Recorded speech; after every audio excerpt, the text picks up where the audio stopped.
Reporter breaking. Air India വിമാനം അടിയന്തരമായി നിലത്തിറക്കി. തായ്ലൻഡിലാണ് നിലത്തിറക്കിയത്. പിയ സുനിൽ നമുക്കൊപ്പം. പിയ സുനിൽ, എന്താണ് സംഭവിച്ചത്? എവിടേക്ക് യാത്ര ചെയ്യുകയായിരുന്ന സർവീസാണ് ഇപ്പോൾ നിലത്തിറക്കിയത്?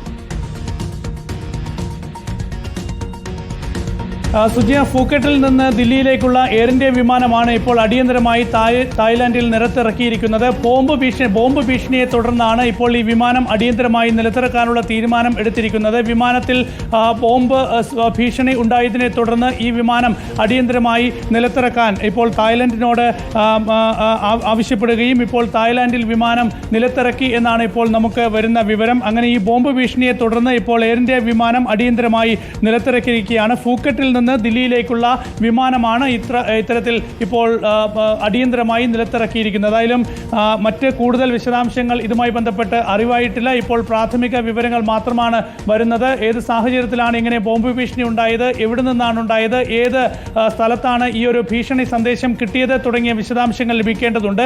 ഏതായാലും പ്രാഥമിക വിവരങ്ങൾ വരുന്നത് വാർത്താ ഏജൻസികൾ നൽകുന്ന വിവരം അനുസരിച്ച് ഇപ്പോൾ തായ്ലൻഡിൽ ഈ എയർ ഇന്ത്യ വിമാനം അടിയന്തരമായി നിലത്തിറക്കിയിരിക്കുന്നു.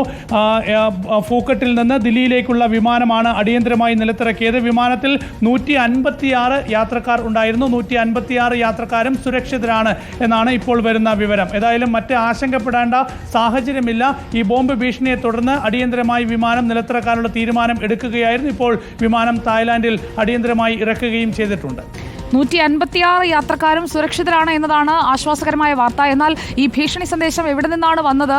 എപ്പോഴാണ് ഈ ഭീഷണി റിസീവ് ചെയ്തത്? അതായത് വിമാനം യാത്ര പുറപ്പെട്ട് കുറച്ച് ഏറെ മണിക്കൂറുകൾ പിന്നിട്ടല്ലോ, അതിനിടയിലാണോ ഈ ഭീഷണി വരുന്നത്?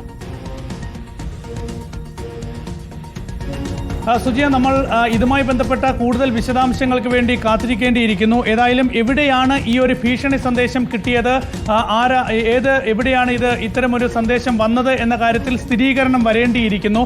ഏതായാലും ഇപ്പോൾ ലഭിക്കുന്ന പ്രാഥമിക വിവരങ്ങൾ എന്നത് ഈ വിമാനം പുറപ്പെട്ട ശേഷം ഈ വിമാനത്തിൽ ബോംബ് ഭീഷണി ഉണ്ടായി. അതിനെ തുടർന്ന് ഈ വിമാനം തായ്ലാൻഡിൽ അടിയന്തരമായി നിലത്തിറക്കാനുള്ള തീരുമാനം എടുക്കുകയും അതിന്റെ അടിസ്ഥാനത്തിൽ വിമാനം അടിയന്തരമായി ഇറക്കുകയുമായിരുന്നു. 156 അതായത് ഈ വിമാനം ഫ്ലൈറ്റ് എയർ ഇന്ത്യ 379 ഇപ്പോൾ ലാൻഡ് ചെയ്തിരിക്കുന്നു. അതിന്റെ ഒരു എമർജൻസി ആയിട്ടുള്ള ഒരു ഇവാക്വേഷനാണ് യാത്രക്കാരെ അടക്കം നടത്തിയിരിക്കുന്നത്.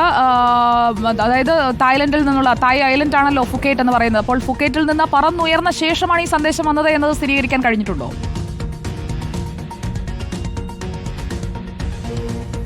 സുജി, ഏതായാലും പറന്നുയർന്ന ശേഷമാണ് ഏതായാലും ഇങ്ങനെയൊരു സന്ദേശം അറിഞ്ഞതും ഈ വിമാനം തിരിച്ചിറക്കിയതും എന്നാണ് ഏതായാലും ഇപ്പോൾ ലഭിക്കുന്ന സൂചന. Air India flight makes emergency landing in Thailand after bomb threat എന്നാണ് വരുന്നത്. അപ്പോൾ പറന്നുയർന്ന ശേഷം ഇത് അടിയന്തരമായി തിരിച്ചിറക്കുകയായിരുന്നു, നിലത്തിറക്കുകയായിരുന്നു. ഇപ്പോൾ കൂടുതൽ വിവരങ്ങൾ വരുന്നുണ്ട്.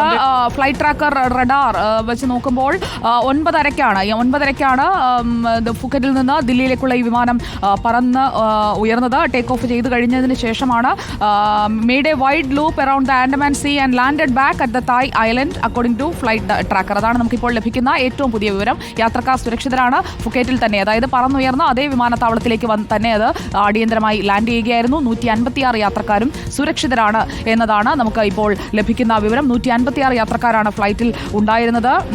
ഈ ബോംബ് ത്രെറ്റ് വന്നത് ഓൺ ബോർഡാണ് എന്നതും ഇപ്പോൾ ഫുക്കേറ്റ് വിമാനത്താവള അധികൃതർ തന്നെ വ്യക്തമാക്കുകയാണ്. എന്തായാലും പരിശോധനയിൽ എയർ ഇന്ത്യ വിമാനത്തിൽ പ്രാഥമിക പരിശോധനയിൽ ബോംബൊന്നും കണ്ടെത്തിയിട്ടില്ല. പ്രത്യേകിച്ചും ഒരു അപകടമുണ്ടാകുമ്പോൾ ഇങ്ങനെയുള്ള സന്ദേശങ്ങളൊക്കെ ഉണ്ടാവുകയും ഒരു പാനിക് സിറ്റുവേഷൻ ക്രിയേറ്റ് ചെയ്യുന്നതൊക്കെ നമ്മൾ കാണാറുണ്ട്. ഒരു പക്ഷേ അതായിരിക്കാം ഇവിടെയും സംഭവിച്ചത്. കൂടുതൽ വിവരങ്ങൾ നമുക്ക് കാത്തിരിക്കാം. അതിനുശേഷം ആധികാരികമായി വിലയിരുത്തിയ ശേഷം വിവരങ്ങൾ നമ്മൾ പ്രേക്ഷകരിലേക്ക് എത്തിക്കും.